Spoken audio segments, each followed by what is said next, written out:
Hello, I'm Madison Wheatley, and this is my presentation for the Unit 5 project on Korean art of the 1990s and 2000s. The first piece that I'm going to discuss is Gather Together.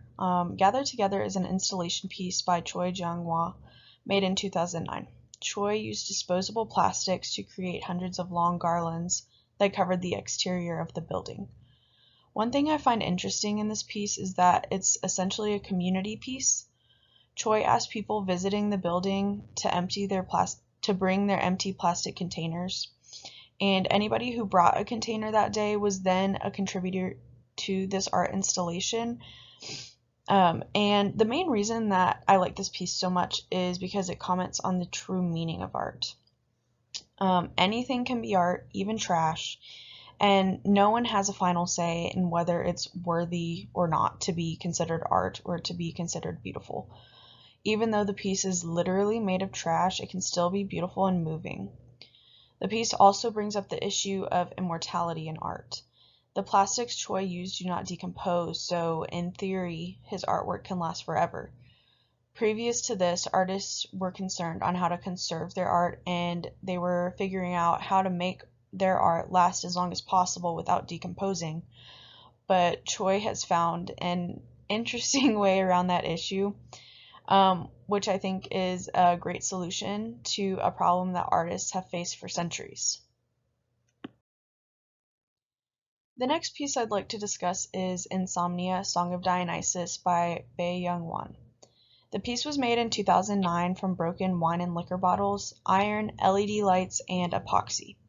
The piece is similar to Choi's in that Bae uses discarded items to create artwork, but Bae's subject matter for his piece is much more human. In Insomnia, Bae aims to bring attention to the human condition. The piece looks beautiful from afar, but once you get up to it, you realize how fragile the piece is and that it's made from broken and discarded items. To me, the LED lights also have symbolic purpose, as well as the practical purpose of lighting the room since the piece is a chandelier. The light represents the hope that people have for the future, that they'll be happier and content someday. Although the piece is made of broken things, it's still working and brightly shining, which I think represents a lot of people, in that many people are broken and fragile, but they still have hope for the future that they'll be happy or that things will get better.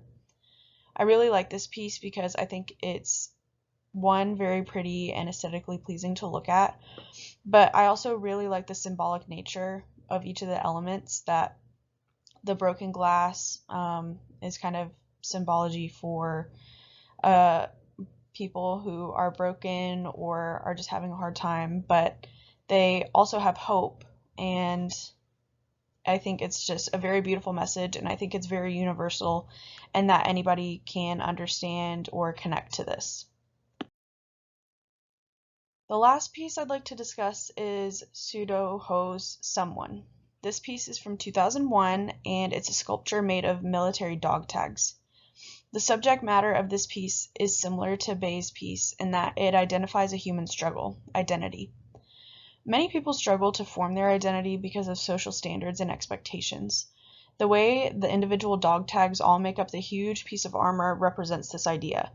Society heavily influences individuals' sense of identity and how people decide to form their identity.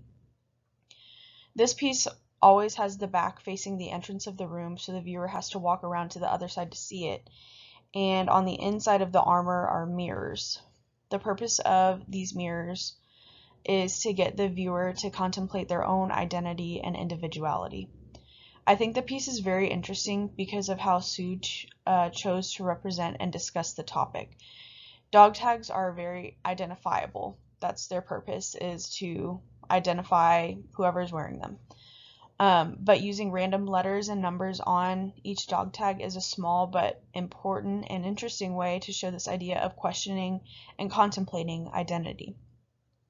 I really like how this piece looks. It's very aesthetically pleasing, very symmetrical, and then also it's very shiny and sparkly with the dog tags and the lights shining on them. But I think the subject matter is a very important issue to talk about, and how identity is so easily influenced by society, but it doesn't have to be. And this is my reference page. And thank you so much for a great semester, and I hope you have a wonderful break and a very restful break. Thank you.